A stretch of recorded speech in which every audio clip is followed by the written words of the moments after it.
tivo Lucrecia e que Xavier o que fai é imaginarse como pode ser a súa vida e onde pudo rematar, etcétera.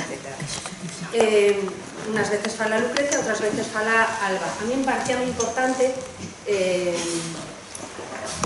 expresar con términos de edición, de signos gráficos, onde había diálogo, onde había pensamento, onde falaba unha, onde falaba outra, porque penso que hai que facer lecturas doadas, non facilonas, pero sí hai que axudar en determinadas circunstancias, sí penso que hai que axudar a lectura para que o lector vaya comprendendo. Se o lector se perde, podes facer moitas lecturas que non vai seguir, dende o meu punto de vista. Entón, aí tiven que pelexar un pouco, pero pouco, Xavier? E nada, eu, pola miña parte, estou contenta co resultado, estou contenta con ter a un escritor como Xavier Paz no catálogo de Belagua, é a primeira novela que publica con nós.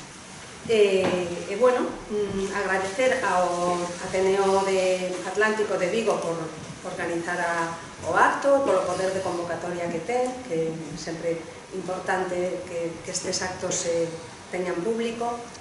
Agradecer a Irene Felpeto, que é quen vai falar máis polo minuto da novela, e vai dar entrada logo a falar a Xavier.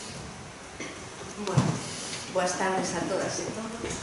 Eu son Irene, algunha xente me coñecedes, pero outra non, entón decirvos que son unha participante no Club de Lectura, que é unha iniciativa achegademos o micrófono.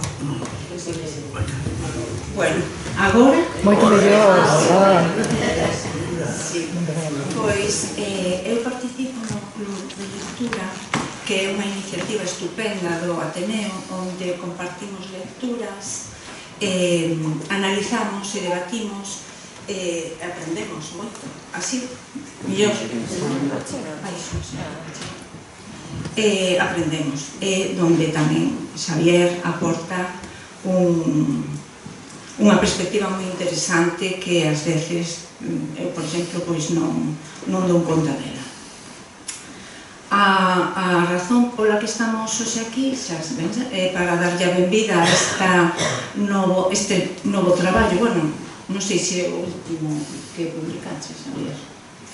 Sí, é o último traballo que publicou Xavier. É unha novela que da man da Lucrecia lévanos a finais do século XVI. Nun momento en que a estructura social está superdominada por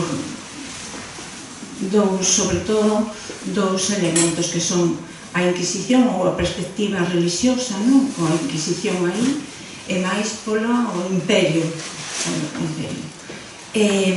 Da man da filla de Lucrecia, pois transportanos a unhas situacións nas que, como agora, como decía a editora, se producen situacións de conspiración e de supervivencia.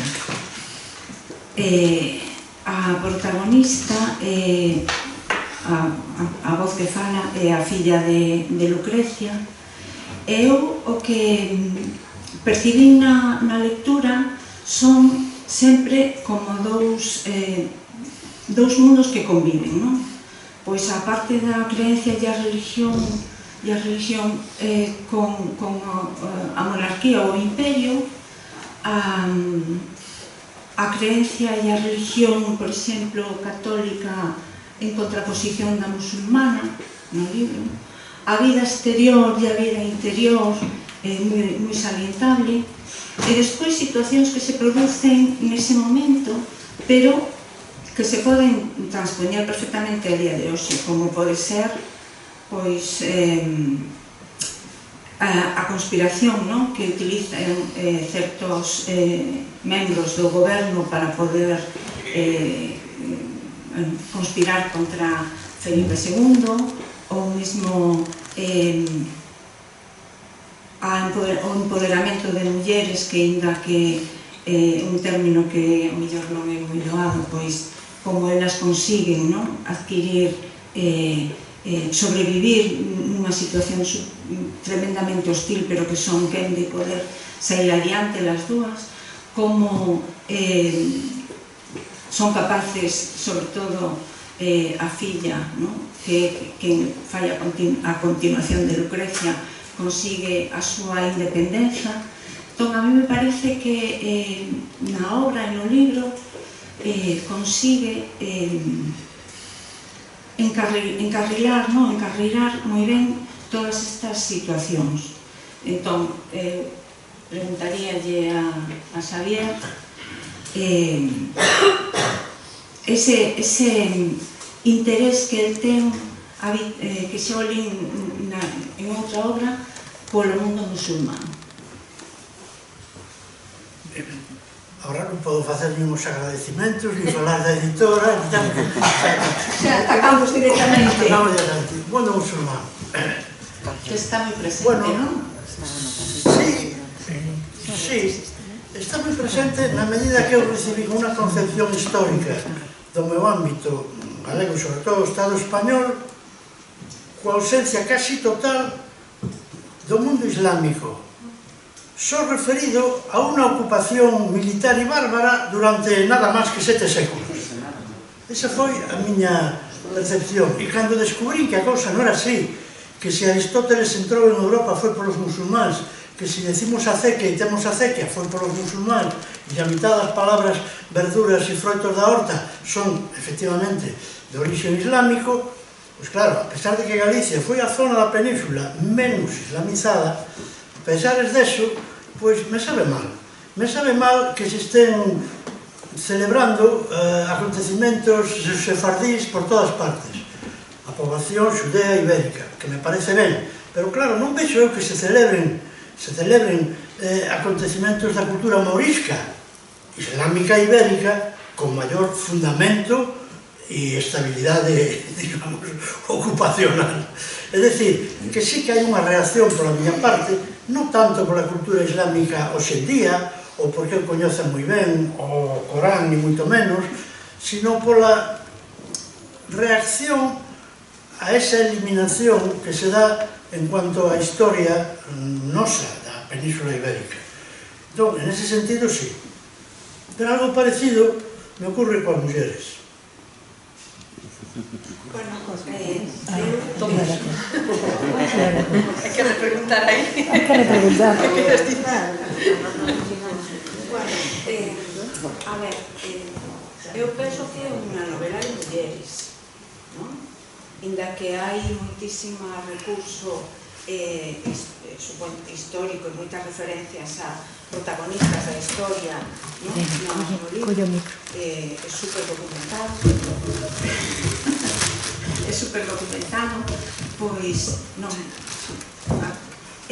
A mí me parece que é un libro de mulleres, porque a cultura, como sempre, pero bueno, aí se reflicte moi ben, a cultura é transmitida polas mulleres, non? A axuda se fan entre mulleres, o coñecemento, os saberes e todo é a través de mulleres.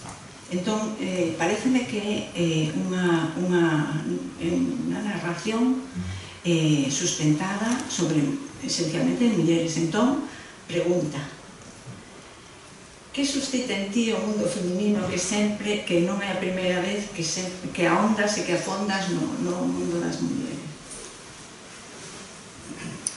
Eu teño aquí unha anotación sobre as fillas. Colle o micro. Perdón. Digo que tiña aquí unha anotación sobre as fillas. Sin telo planificado, resulta que, aparte dos Follas do Bacallao, que era unha tripulación de homes,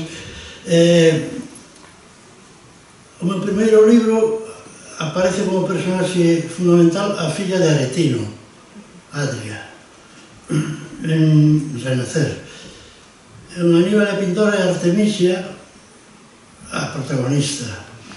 En Galileo no espello da noite, aunque Galileo é o protagonista total, ten un papel moi relevante no terreo personal de Galileo, afectivo e familiar. Sor Celeste, a filla metida monxa ben cativa. E, en definitiva, aquí, Alba e Lucrecia son as protagonistas. Anotaría que a maior parte das protagonistas teñen un nome que empeza por A. A primeira letra do alfabeto, orixe, chave das palabras do alfabeto, pero empeza por A. Tampouco, ao principio, non foi buscado, pero de Alba sí foi buscado, quería un nome que empezase por A porque sabía unhas poucas. Que significan as mulleres para mí? Pois significan, desde que son ben cativo e tuve nesa educación religiosa, o arcano necesario, desconocido, misterioso. Era o pecado original e todos os pecados se resolvían no corpo das mulleres, no desexo. E había o sexto mandamiento e o outro mandamiento e todos os mandamientos e te remitían aquelo. Depois, claro, con un pouco de biología e un pouco de visión materialista, dime conta que non era o demo, sino que era o instinto, era o ser animal, que somos todos. Despois tuve que darme conta de que tiña un cocodrilo aquí a medio mansar, pero primitivo, é dicir, o que me induce a min a fuga cando sinto medo non é a miña alma, é o meu instinto de reptil. E se sinto fame e sede, non é porque teña tampouco un ángel de la guarda, senón porque son un animal que sinte fame e sede.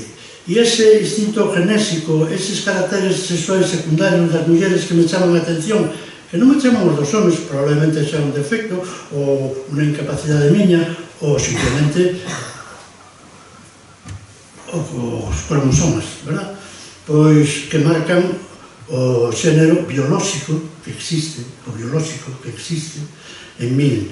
Entón, o que me chegou a molestar é darme de conta de que eu era cómplice dunha situación absurda según a cual a mitad do xénero humano non contaba nin histórica, nin social, nin económica e casi familiarmente, pero contradictoriamente, porque no fundamento e no devir das familias resulta que quen pon a orden, quen pon o cuspe nas feridas, quen transmite saberes non tanto a cultura oficial, pero sí uns saberes para atender un pouco a vida e as relacións humanas, eran as mulleres, sin estar eso reconocido. Entón, aquí, efectivamente, hai unha historia de mulleres, porque cadrou así. Teño que dicir que teño escrita no caixón a historia de Sarmiento de Gamboa Navegante, donde as mulleres apenas aparecen. O sea que non era tampouco unha intención clara e programada, porque cando empezo un libro non sei que estou empezando un libro, eso sei cando dou en escribir, pero antes deso ocurre unha aproximación, unha chega, unha figura, un suceso que me chama enormemente a atención e do cual ignoro casi todo. E como me molesta esa ignorancia e te sinto curiosidade, pois digo, vamos a ver que pasou con esta señora que naceu en Madrid, señorita, chica, e que tiña sonos e que os transcribiron e que foi condenada por Inquisición, que non sabía nada. Pero eu estaba pensando en Lucrecia de León, e non estaba pensando na súa filla, ainda que enseguida soube que parira unha filla nos cárceles da Inquisición. E non sei por qué, en un momento dado, a mí revéntame na imaginación ese personaxe do cual non hai nada documentado, da filla, máis que unha data e un lugar de nacimento. E a partir de aí, penso como sería esa filla educada por esa muller tan peculiar. Só por esa muller, sin pai, sin familia, máis que esa muller. Pois hoxe se fala moito das familias parentais, hoxe se fala moito... Bueno, e aquí xa podía enganchar a miña discrepancia sobre a cuestión dos xéneros, non? E da novela histórica. Pero eso, quizá, pode quedar para despois.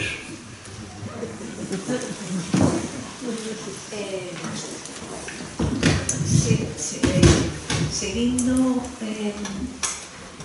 expoñendo que a impresión que eu saquei da lectura, tamén volvo a insistir, hai esos mundos que é o mundo interior e o mundo exterior, non?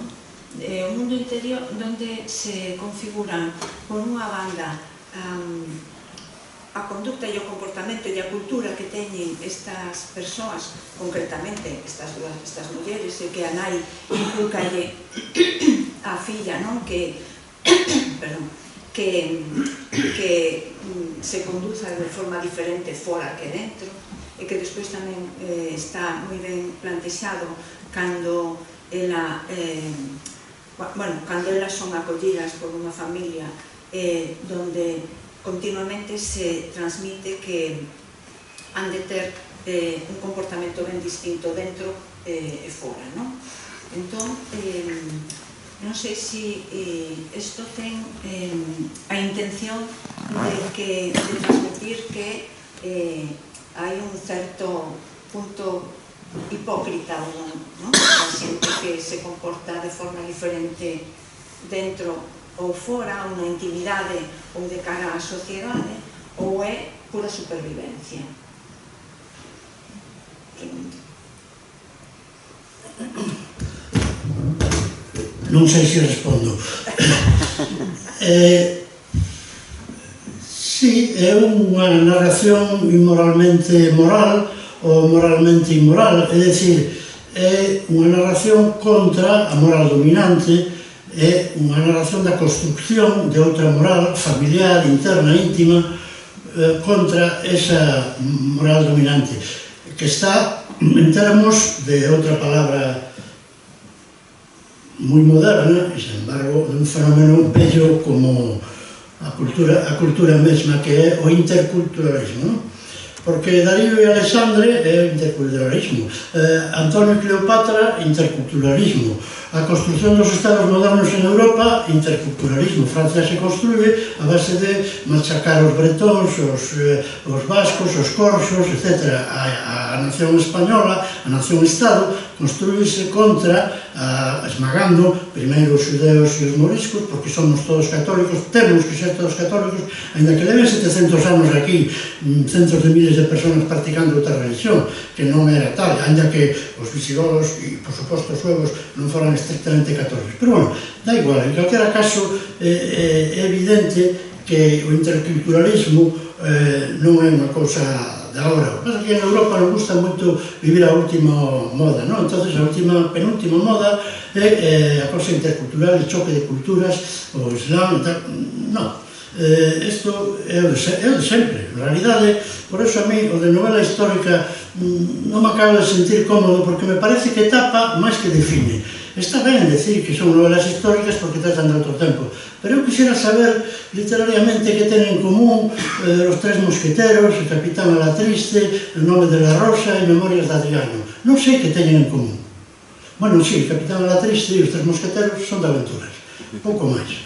É dicir, creo que necesita outro adxetivo, outro apelido, pois novela histórica cultural, novela histórica filosófica, con perdón, novela histórica de aventuras, novela histórica de emancipación, en fin, ben, por entenderlo nos podemos entender dicindo como novela histórica, pero a partir de aí, que? Porque claro, isto non é la Reina Roja con 8 tomos vendendo centos de miles, o sea, non ten nada que ver. O sea, non ten nada que ver nin coa literatura TikTok, da que quizá non pague a pena falar, nin coa literatura fórmula. Sabemos o que é a radio fórmula, pero tamén hai unha literatura fórmula, e hai quen atopa a fórmula e entón a escribe, non?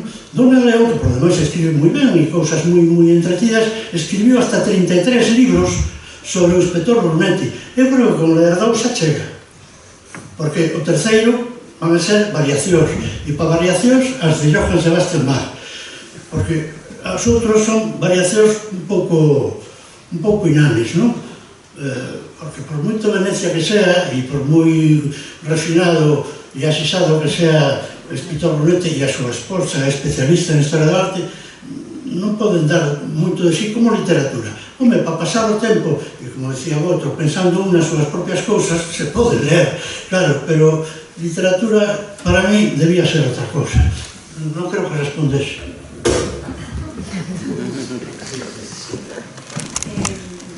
despois tratas ou manexas a conspiración que se produce cara a Felipe II, non? E utilizan os soños de unha muller, non? Para fundamentar a súa conspiración, motivo polo cal, pois entendemos, non? Non sei se debo dicir, pero bueno, que ten que vai a cadea. Entón, volvo de novo a cuestionarme, non? En que medida esa sociedade utiliza a muller, non? A Lucrecia, utiliza os seus anos para uns fins absolutamente políticos, pero tamén podo apreciar que ela tamén síntese de algún xeito beneficiada. Ela é máis a súa familia, non? Porque é unha muller, é unha familia, parental. Están ela e a nai, o pai está ausente sempre, e considera que esos soños van a ser o que lle axuden a ter un ascenso social, non? Entón, en que medida hai unha utilización recíproca aí, non? De uns e outros, pero tanto uns como ela rematan mal, non?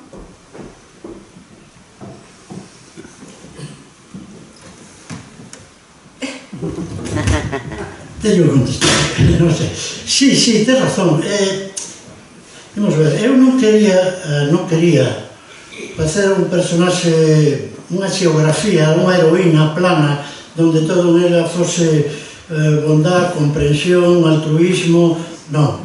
Quería facer a historia dunha moza, unha familia modesta, que soña moito, ten moitos soños. Entón, no momento dado, resulta que eses soños lle poden traer unha millora familiar, porque aparecen dous clérigos, un deles de moita alcurnia, que queren transcribir os sonos e empezan con presentes, agasallos e tal, aparte de introducila en salóns, a duquesa de feria, tal, para que fale dos sonos e tal. Claro, a mí chamou a atención, indo ao primeiro que falabas das conspiracións e tal, chamou a atención cando batín con este bulto histórico, real histórico, está documentado, conservanse os soños transcritos, unha parte deles. Chamou a atención que fose unha muller, digamos, civil. Non era unha monxa, non era unha muller religiosa. As mulleres, hai poucos casos de mulleres civis que non sean aristócratas, a princesa de Éboli e tal, que sendo do común tuvesen unha certa importancia social. Entón, a mí iso chamou a atención, non? Foi unha das cousas que me encadeou e fui, perseguindo a historia de Lucrecia hasta onde pude, documentar o seu proceso inquisitorial, os prendementos, etc. Pero é certo que ela, e o confesa a filla, o pensa e tal, por unha parte utilizaba aos clérigos e por outra parte era utilizada por eles. Iso é evidente, como ocurre nos propios cárceles da Inquisición, que tamén me chamou a atención o laxo que podía ser o régimen interno das cárceles da Inquisición, que hasta lles permitía criar polos e outras aves nun recanto do patio, para despois cear os presos con pasta e de alcurnia, claro, non os presos, pero dentro dos cárceles criaban particularmente polos e tiñan un sirvente que lles cociñaba e ceaban ali en unhas cenas, un certo ambiente erótico que sí que me gustou escribir eso. Hai cousas que dixo a miña esmerada editora que me gustaría matizar, ainda que primeiro quería decir, e como non tuve oportunidade de empezar por aí, de darle as gracias ao MAO, de darle as gracias ao Ateneo, de falar como quería, que non vou facer, sobre un biotopo e unha biocenose, que para mí é este ámbito e este funcionamento dos actos. Pero bueno, cando ela di que hai que dar facilidades ao leitor, a lectora, e polo menos en parte tipográficas, en parte tal. Eu teño, a verdade, moi pouca visión comercial, teño que confesalo, ninguna, e creo que se alguén expón o seu traballo, o seu esforzo e o seu capital en editar libros, merece ser escoitado e unha consideración. O ego dos autores é mal consejeiro, tamén para isto. En todo caso, ela acertou ao indicarme que non debía escribir Rei con mayúscula, ainda que todos os documentos que eu lera dese tempo, Rei aparecía con mayúscula para indicar a gran importancia social, casi religiosa, que tiña o monarca. Pero claro, hoxe iso resulta anacrónico, distante e mesmo ortográficamente incorrecto por ser Rei, pois un nome común, non? Entón, pois funlle facendo caso en eso, como en outras cousas que acertou o seu traballo. Ben, eso por unha pena. A cousa histórica xa está, sí, xa está. E a outra cousa como era, o de Xela se valía, sí, eu creo que ela se vale deles, como pode, como tamén se vale, aunque está deixado en néboa, dos homes para ganar unhas perras no viaxe que fan durante uns días, que queda tamén esa viaxe como sintetizada en un horizonte da nena de Alba, da conciencia de Alba, que a nai desaparecía algunhas noites e aparecía con unhas moedas, non? Entón, claro, como decía, eu non quero facer de Lucrecia unha heroína honesta, unha muller impoluta e non, sino os contradictorios supervivintes. Eu creo que son supervivintes. Eu creo que a diferencia entre o ámbito doméstico e o ámbito social é fundamental para definir a moral. E cando hai un choque cultural e unha cultura está esmagando a outra e socialmente un non se recoñece na cultura oficial esmagante, como resiste se non é no ámbito familiar, no ámbito privado? Porque fora é moi difícil, poderán facer alguna iniciativa, valga, por exemplo, esta que estamos tendo aquí, non? Pero un pon a radio, pon a televisión, colle os xornais e ve que non estamos en Galicia. Non estamos en Galicia lingüísticamente. Entón, claro, un debe resistir, na miña opinión, se quer resistir, non? Se prefere integrarse, se integra e aquí pase a la gloria. Pero se se trata de resistir, pois hai que resistir, en primeiro lugar, no ámbito doméstico. Elas teñen a sorte de que na Granada, cando xa desapareceu case por completo a cultura nazarí, elas son acollidas por unha viúva mourisca que conserva na familia dentro os hábitos, viste diferente, vai un lema, vai a ensinarlle o programa ás criaturas, comen como corresponde, cantan baixiño como corresponde a súa cultura, e escriben, claro, pero para non publicar, para non facer público. Porque está prohibido escribir en caracteres árabes. Escribir en caracteres árabes era herexía, aunque escribiras viva Felipe II. Da igual, era herexía escribir. O sea que sabemos o raro que poden ser, non? As leis e a propia cultura e a moral pública. Por eso elas son inmorais en certo sentido, pero son morais no propio. Sobre a modernidade desta novela hai un trazo que non quería deixar pasar por alto, e é que, en resumidas contas, a protagonista é protagonista económica da súa propia vida. Isto é modernísimo. As mulleres daquela non soñaban con eso. Entón, eu, sin querer, porque a verdad que non tiña esa intención de modernidade, si tiña esa intención de buscar a emancipación. E a seda, en aquel tempo, era algo que fora tamén esmagado, porque estaban máis de mouriscos, todo o que era a fabricación e comercio da seda, pero conservaba restos desa artesanía. Entón, atopei por aí o camiño da emancipación económica tamén de Alba, da filla de Lucrecia.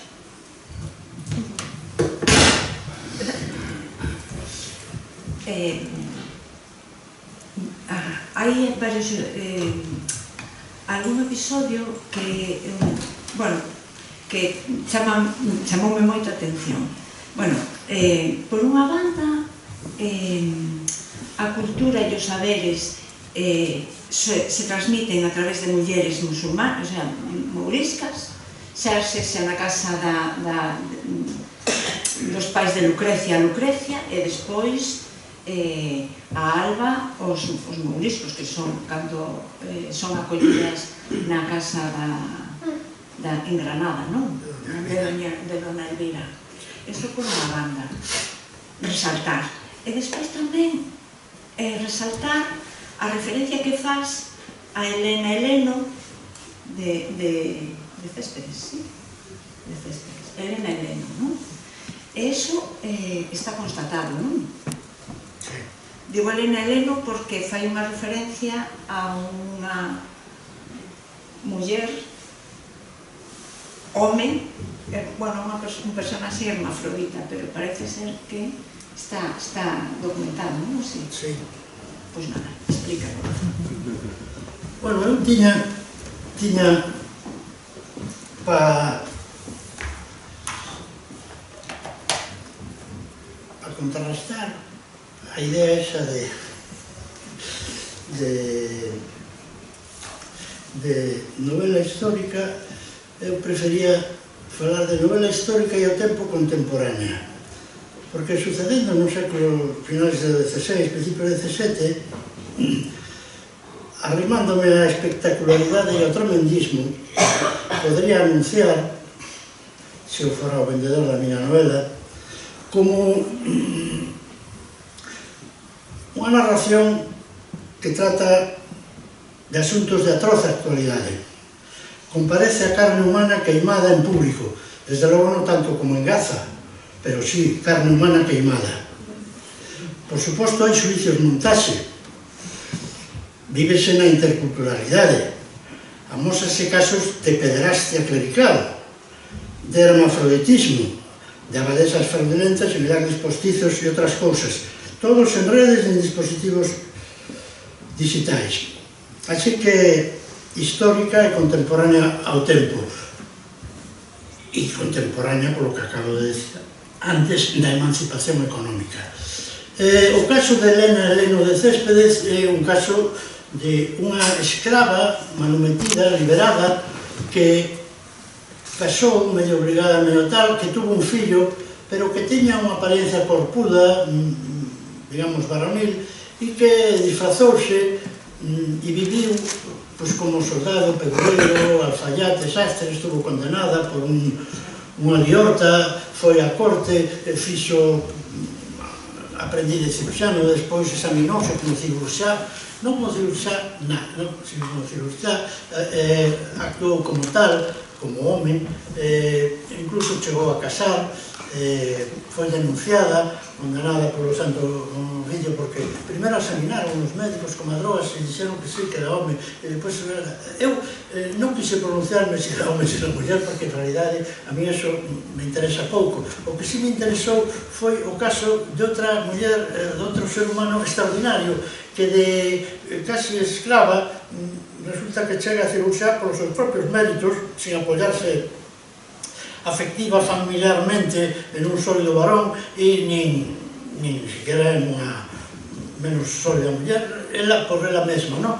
E me chamou a atención que existise naquele tempo, porque son máis ou menos contemporáneos, igual que me chamou a atención, eu desconocía todo, o sea, que mentre vou escribindo vou aprendendo, me resulta entretido, e espero que quen lea, pois tamén te resulta entretido, como parece ser, que algo que aconteceu así a miña editora.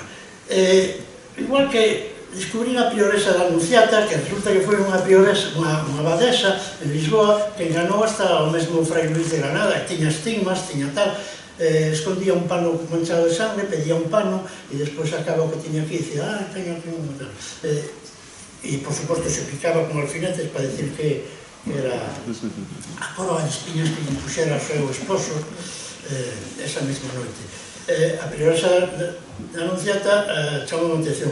Teño que decir que tuve que cortar bastantes páxinas do seu proceso, que a mí me encantaran, pero supoño que aburrirían a sufrida lectora, porque os procesos en si mesmos son un pouco reiterativos, ocurren poucas cousas, son como as cartas de amor, que son un veneno para as narracións, porque as cartas de amor importan a quen escribe e a quen as recibe, pero que as lee non dicen casi nada. Entón hai que ter moito cuidado cando se meten cartas nunha novela, non? E cos procesos ocurre igual. Bueno, son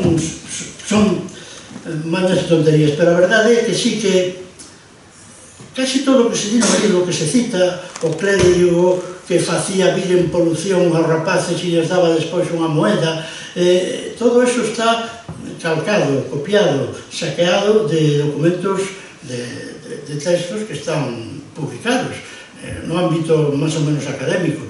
É dicir, que é unha imaginación pouca, é invención regular, pero en conxunto, pues, espero que funcione.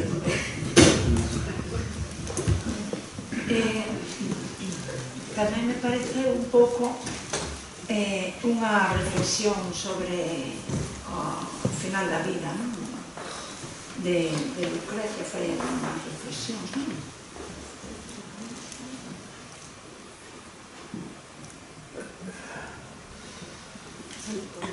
Bueno, a mí me resulta fácil pensar en xente maior, porque será, que lembra. En cambio, non me resulta fácil empezar unha novela por un neno que están facendo cousas. Porque os nenos viven no presente. Casi non teñen pasado, nin teñen proxectos. Entón, eso a mí me atranca o sentido narrativo. O sea, en cambio, un vello, unha vella, ten detrás, empuxando todo o seu pasado, toda a súa vida. O futuro vais afunilando, vais estreitando, porque así, psicolóxicamente, sei que hai estudios ao respecto. Pero, bueno, en todo caso, un dos fíos da narración é precisamente a memoria, a construcción do propio pasado a través da lembranza, da lectura de papéis, da lembranza do vivido e da lembranza do contado pola nai. Había aí algo que eu sentía como unha dificultade narrativa, que era trenzar a voz do recordo da filla coa voz recordada da nai. É dicir, son dúas voces que están moi envercelladas, que están moi entrecruzadas na mente da protagonista, da filla, pero que o lector, a lectora non as pode ter tan entrecruzadas como penso eu que están na mente de unha persona cando pensa nas palabras que lle dixo outra, non? E as está recordando. Bueno, eso o resolví como pude, aí está o sagrado texto para quen quera consultalo. Creo que me estou quedando xa sin cosas que decir. Creo que estamos a ver como estamos. Bueno, sí, vamos a ir rematando. Como conclusión, Perdón. eu como conclusión diría que é unha novela optimista. Sí. A mí me parece optimista porque o remate da, bueno, o que eu percibí, non? O remate da escrita, da narración, está cheo de esperanza, non? Nunha sociedade escura, triste, tenebrosa, que pasa pola Inquisición con tremendeces continuamente, bueno, centra a vida de Alba de Vítores, non? Cando se emparella con o mar e marchan e teñen a súa casa, ela desenvolvese nunha industria semiclandestina, pero que a empodera, non? Que a independiza, é unha muller feliz, non? Despois de todo. Sí. Hai quen di que propendo ao pesimismo e resulta que saliu, sin eu propoñermo, eu creo que é unha novela vital, vitalista, sí. Tamén se pode considerar reaccionaria, porque resulta que as dúas mulleres viven prácticamente sin homes, ni siquiera cando son acollidas na familia mourisca, porque dona Elvira é viúva. E despois, ao fin e ao cabo, resulta que a solución ven porque a nena se enamora do fillo da viúva, casan, son felices e comen perdices. Claro, que un final happy end de parella heterosexual, o sea, que é todo o contrario do que durante toda a novela está propoñendo o autor, non? O sea, que o autor, francamente, claro. Dito eso, que se pode, que é unha crítica que se pode facer, claro, obviamente, da cual eu non participo, pero... Dito eso, sí que quería ser, pero máis alá do exemplo personal, concreto, a mí, eu tiña, no fondo, mentre estaba escribindo, o das culturas esmagadas, é dicir, a resistencia, a necesidade de vivir conforme un cree a súa identidade, as súas conviccións, a súa propia historia, que non é exactamente a historia social dominante, ou se quera decir, por moi subjetiva que poda ser a identidade ou a propia historia. Pois, conforme a eso, vivir conforme a eso, indicar que pode ser posible, deixar aí un camiño aberto. Si, ela fai o camiño inverso, porque ela teóricamente, a filla Alba, adscríbese ao Islam, pero ao final digo, para iso está moi lonxe. É dicir, ela non é unha muller, non é unha persona religiosa, nin o foi cando teóricamente era filla de unha católica ben que non moi practicante, ou pertenecía a esa cultura dominante, nin tampouco é moi religiosa cando dá en formar unha familia mourisca clandestina nun ambiente católico.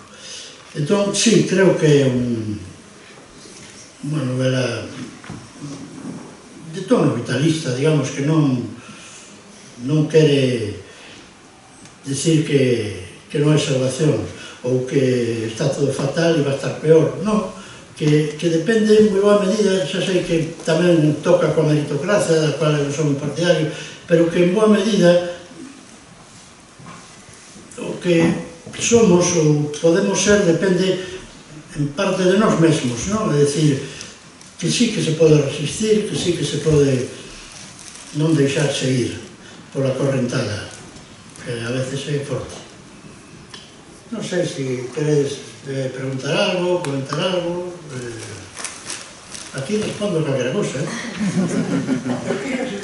Teña ou non ten que ver coa pregunta. No, aí falaste moito dos aspectos máis serios da novela, pero para mí nesa novela hai un momento regocijante, sarcástico, que hai varios momentos como ese, pero hai un que é precioso, o parto, efectivamente, que as criadas que están atendendo a parturienta, pois din as chorradas que se din, supersticiosas que se din nese momento. Logo chega un cura que di as mesmas chorradas, só que desde o punto de vista religioso, e ao final chega un médico, non espera aí a guinda científica, e entón hai un discípulo que lle dice non sería oportuna unha cesárea, e ele dice, non, en absoluto, porque está en conxunción Xúpiter con Mercurio. Entón, a mí parece que reflexa moi ben o tono eterno dos médicos. Me parece eso, que é un momento regocijante. E momentos como ese hai máis na novela, hai máis. Sí, hai unha muller que condenada con a Inquisición e que se lle aparecía o demo como un vacoriño, e que entón tiña relacións porque lle caía ben, e eso, tamén un vacoriño pobre non facía mal. Entón, sí, hai un dos fíos que non aludimos aquí e que descubrín, xa levaba escrito bastante a novela, é todo o tema do nacimento, o parto, as parteiras, os médicos, que ten que ver un momento dado, cando fuxilo, porque eso está escrito, eso non o inventei eu, todo eso tamén está escrito, o sea que, en realidade, máis que autor, son un transcriptor, non? Pero bueno,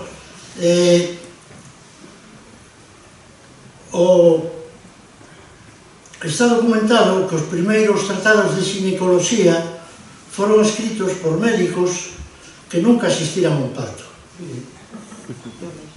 Que nunca asistiran a un parto.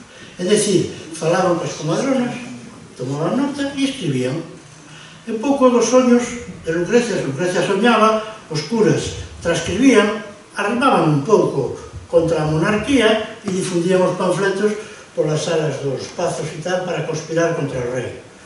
É dicir, esa apropiación masculina dos saberes, non? Dos saberes, en este caso, da vida, que eles desconocían totalmente. Pero sí, eso ten un fío que ten a súa importancia. Sí, hai algo de humor, porque na vida ten que haber humor, porque senón non contará, non? Sí hai humor. Algo. Bastante. Sí. Alguna cosa... Sí. Mira, perdona, pero eu acabo de chegar. Unha falta. Sí, pero querías facerche unhas preguntas. En que ano situamos a novela? Pois Lucrecia nace en 1650 e pico, 1567, pois 1600, 1610, 1590, que cando están por Toledo, en Girón, e depois en Granada, digamos que están por 1600. Esta era Lucrecia dos Borges? Do? No. Non, esta é unha moza, Lucrecia de León, que naceu nunha familia modesta en Madrid, e un pai que estaba bastante ausente, tiña bastantes irmáns, e que soñaba. Entón, contaba os soños, cando unhas amigas da nai iban de tertulia, ela contaba os soños, e empezouse a correr. Había ali, frecuentaba esas tertulias, un servidor de un clérigo de moita alcurnia, pois que Lucrecia era unha soñadora e tal.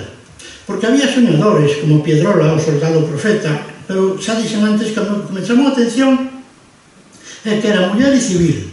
É dicir, que é un personaxe, como Leno de Céspedes, insólito, e esa mesma rareza foi o lévedo, o fermento que me levou no confinamento, todo hai que decirlo, a concentrarme na historia esta, que para mí era apasionante, claro, porque non facíamos que aprender cousas, me desconocía totalmente. E entón escribí isto, que ten tamén a secreta intención de instruir deleitando.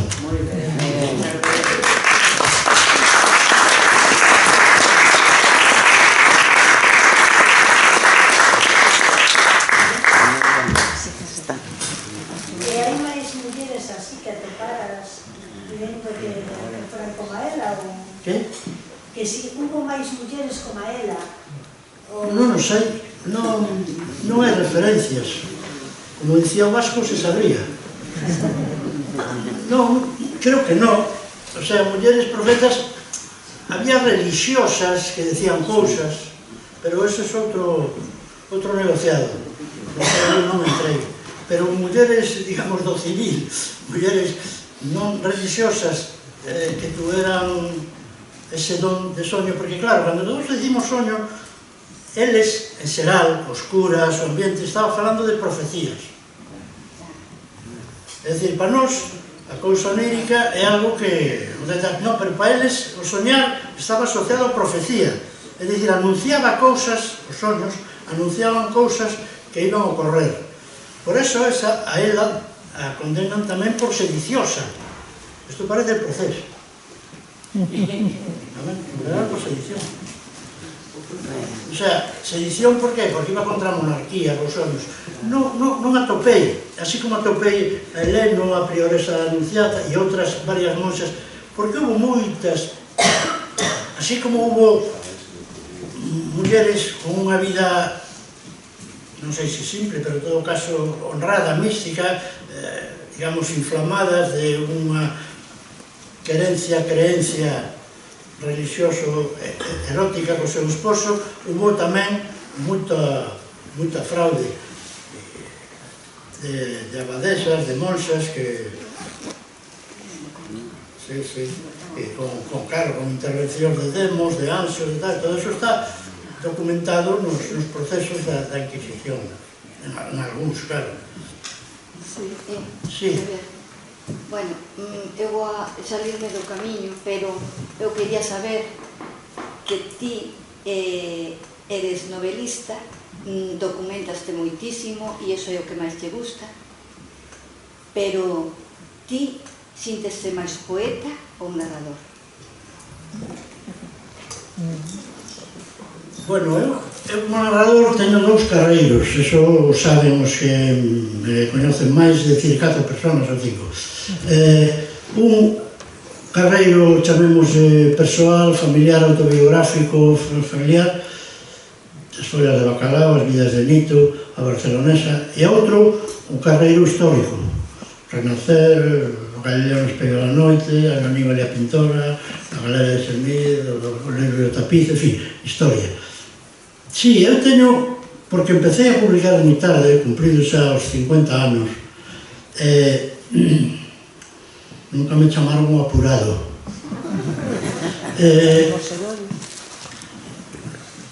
Pois tiña a sensación de estar facendo algo que non era exactamente o meu. En cambio, coa poesía teño unha relación máis bella, máis íntima, e ademais, cando escribo narrativa sempre estou pensando que debe servir para algo. Non sei por qué, pero penso eso. É máis útil. Con un pouco de ingenuidade e espírito naif, pois sí, de didactismo, de resistencia, de que se na literatura en galego nunca se falou desto outro, como se fora encher algún oco, algún buratiño, como se fora facer algo que servira para algo, aparte da cousa literaria en si mesma, cousa que hai que me reprocha con certo fundamento, porque digamos que a literatura debe ser literatura, non servir a algo fora da literatura. Bueno, unha boa discusión. En calquera caso, sí que eu me sinto máis facedor de versos, porque aí estou eu, máis espido, sen trampa ni cartón, con artificio sempre, porque sempre que escribes, eso é puro artificio. Non exactamente carpintería, porque un carpinteiro, cando se pon a fazer unha mesa, sabe as dimensións precisas que vai a ter a mesa cando remate, partindo da madeira que teña, ou do encargo que lle fixeron. Unha mesa para 6 de 1,20 circular, verdad? O sea, o artesán sabe exactamente o produto, as dimensións, a fasquía que vai ter cando remata. O artista, se se pode falar así deso, nunca sabe cal vai ser exactamente o perfil, a fasquía da obra rematada. Eu teño que dicir, xa o dixen varias veces, que para a miña sorpresa e o meu contento, atopeime con temas, con cousas que engordaban e lle daban un certo sentido, eu creo que millor, máis por un lado entretido, por outro lado máis fondo, a narración, como tema da parteira, ou o propio tema da seda, que é importantísimo. A seda aparece como seda clandestina nas primeiras páxinas, pero iso escribino cando xa levaba moito tempo, porque dice, isto é unha pista, que lea terá que darse conta, é como dos espellos. O espello tamén estaba, non falamos do espello, se está aquí Borges nos mata. Claro, Alba di que ela conviviu durante moitos anos dentro das narracións da nai como se vivise nun espello. Es decir, a nai lle contaba cousas que a protexían do mundo e lle facían creer e crear dentro dela outro mundo. É como se vivise dentro dun espello, non na realidade. Ela vivía na narración da nai, vivía cos contos da nai, coa historia, coa nenez da nai e tal, hasta que se separa, se sale e o corpo de Omar acompaña de Omar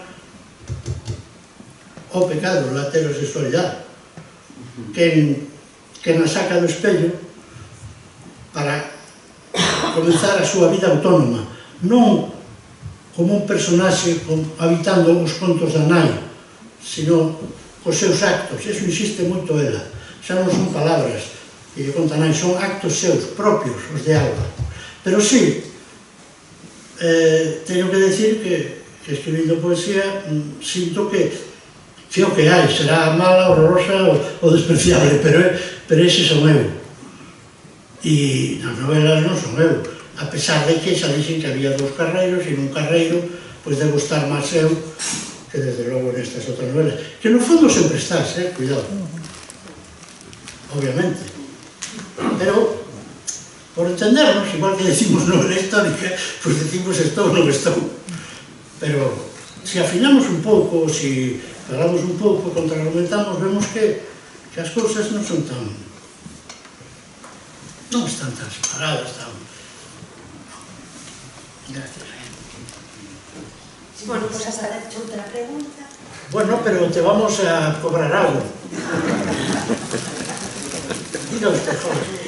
Bueno, xa tes planificada o próximo que vas a escribir? Xa te vas a adentrar en algún personaxe histórico? Ou vas a descansar unha temporada de historia? Un canxón en Xerais hai un manuscrito que eu lle chamo o embaixadorio corsario, que é unha historia de dous hálitos, de dous almiñas, de dous presencias incorpóreas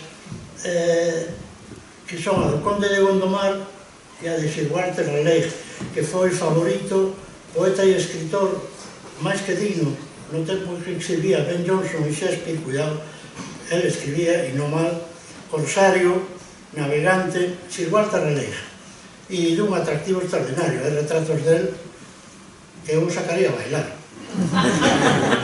Se me permitís, con uns pendientazos aquí de perlas estas en lágrimas, estupendo. Ese está aí, non sei que será del, porque os avatares da edición son inescrutables. Teño atravesada, non me importa descubrir aquí porque me dá igual, teño atravesada a Sofía Casanova. 150 páxinas escritas ou máis. Teño atravesada, porque non sei que pasa con ela. Non sei que me pasa a mí con ela, e a mí non sei que me pasa, que non teño... Sofía Casanova, é digo. outra biografía insólita e impresionante. Impresionante. Impresionante. Sí. Digoche porque a mí me vai tocar agora esta semana que ven na Casa da Muller, pues, seleccionaron unha serie de películas e o personaxe desta semana próxima será Sofía Casanova.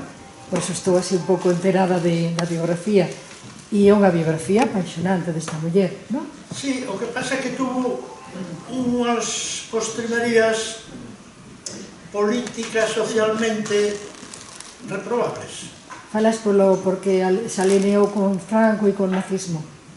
Hombre, foi recibida por Franco en Burgos, escribiu poesías e artículos a favor da cruzada que libraría a España defendendo o catolicismo tal do comunismo bolchevique, la libraría.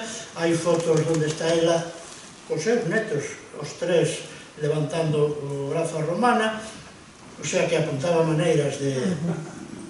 Claro, entonces, eso en sí faina reprobable nese aspecto, pero como muller e como ser humano, unha vida extraordinaria, aparte de vivir 90 e moitos anos,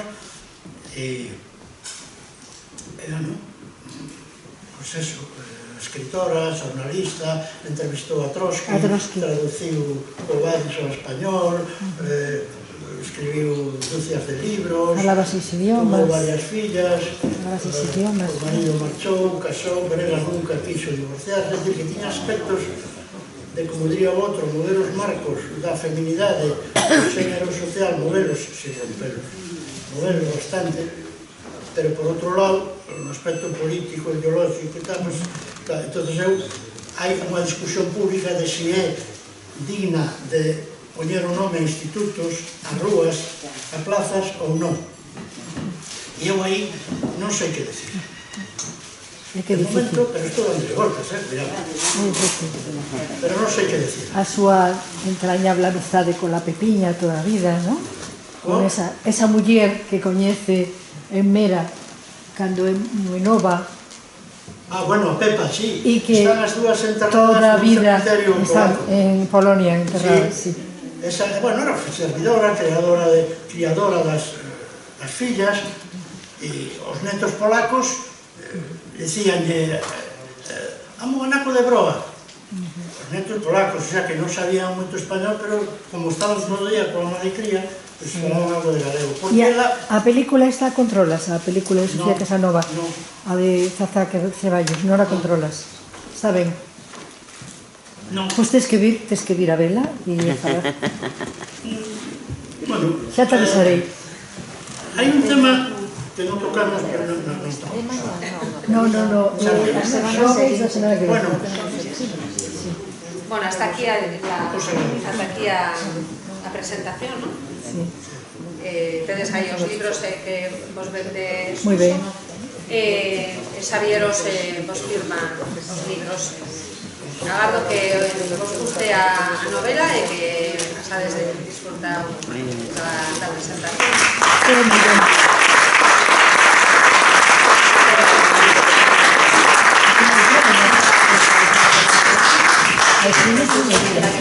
oye, para forrarme a vergonza, decídeme a quen yo digo. Para forrarme a vergonza, decir como te chamas. Ay, para tener...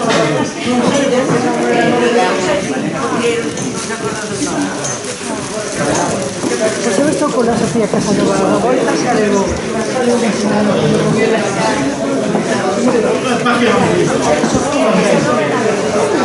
la biblioteca segundo, a ver, como tenemos esto.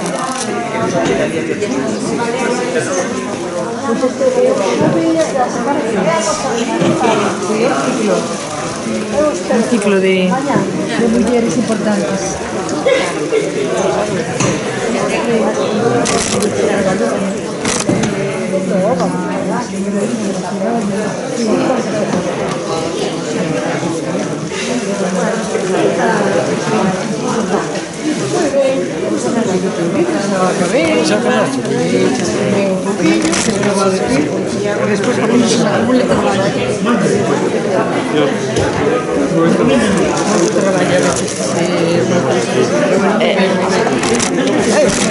Después que le tiro la cámara. Hai unha anécdota que se teño que contar, é que eu pasei a noite de bodas en el Maxi de Santa Cruz. Ah, sí?